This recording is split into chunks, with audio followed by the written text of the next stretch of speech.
Tired of losing sales because you're out of stock? Let's dive into how to add and manage inventory on your Odoo website to keep your customers happy and your business thriving. First, navigate to the inventory module from your Odoo dashboard. This is your central hub for all things stock related. Next, click on products here. You'll create records for each item you sell.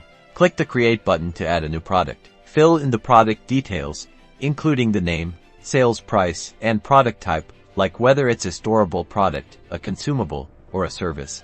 Under the Inventory tab, choose if you want to track the product and ensure it is enabled to manage its stock levels. Now, let's define the initial stock levels. To do this, go back to the Inventory dashboard.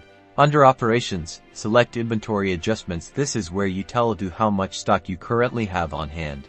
Click Create, choose your product, and enter the counted quantity. Odoo will automatically adjust your stock accordingly.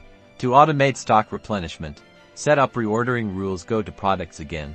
Select your product and go to the Inventory tab to add a reordering rule. Define the minimum quantity and maximum quantity to trigger automatic purchase orders. With these rules in place, Odoo will notify you or automatically create a purchase order when your stock falls below the minimum threshold. And that's it. Now you're equipped to add and manage your inventory on your Odoo website like a pro, ensuring you never miss a sale due to stockouts.